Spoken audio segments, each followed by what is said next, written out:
বন্ধুরা, ভারতীয় টিম তো টেস্ট সিরিজ জিতেই গেছে আর ভারতের মাথা থেকেও ইংল্যান্ডের ভূত নেমে গেছে। তাই এইরকম অবস্থায় এখন ভারতীয় টিমের টার্গেট আইপিএল হয়ে গেছে।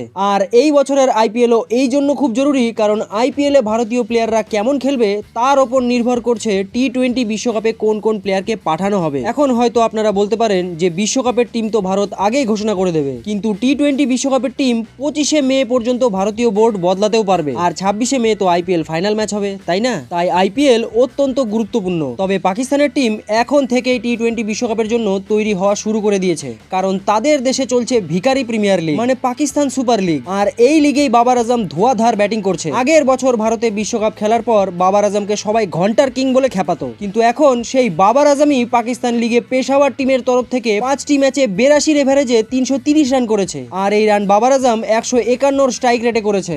আর বাবার আজম নাকি এখন টি-20 বিশ্বকাপের জন্য পুরোপুরি প্রস্তুত। তবে অন্যদিকে পাকিস্তান টিম এমন একটা জায়গায় ফেসে গেছে যার ফলে পুরো পাকিস্তানের ক্রিকেট ফ্যানরা ক্ষেপে একেবারে বোম হয়ে গেছে। এবারের বিশ্বকাপ হারার পর বাবার আজমকে সরিয়ে শাহিন আফ্রিদিকে পাকিস্তানের টি-20 টিমের ক্যাপ্টেন বানিয়েছিল পাকিস্তান, কিন্তু পাকিস্তান টিমের জন্য শাহিন আফ্রিদি বিশেষ কিছুই করতে পারেনি। শাহিন আফ্রিদির ক্যাপ্টেন্সিতেই পাকিস্তান নিউজিল্যান্ডে গিয়ে একেবারে গোহারা হেরে এসেছে। এমনকি এখন লাহোরের টিমের হয়েও ক্যাপ্টেন্সি করে শাহিন আফ্রিদি 6টি ম্যাচের 6টি ম্যাচই হারিয়ে দিয়েছে লাহোরকে। তার উপরে কেস আরো বেশি খারাপ হয়ে যায় যখন প্রেস কনফারেন্সে শাহিন আফ্রিদিকে বলা হয়, আপনি তো ক্যাপ্টেন হওয়ার পর এখনো একটা ম্যাচও জিততে পারেননি। তখন শাহিন আফ্রিদি বলে যে আমরা আগের দুটো সিজন তো জিতেইছি, তাই না? তাই কখনো কখনো ম্যাচ হারতে হয়। আর এই কথা শোনার পরই পাকিস্তানের সমস্ত দর্শকরা খেপে যায়। এখন পাকিস্তানের দর্শকদের খারাপ লাগুক আর ভালোই লাগুক, টি-20 বিশ্বকাপে তো শাহিন আফ্রিদি ক্যাপ্টেন হবে।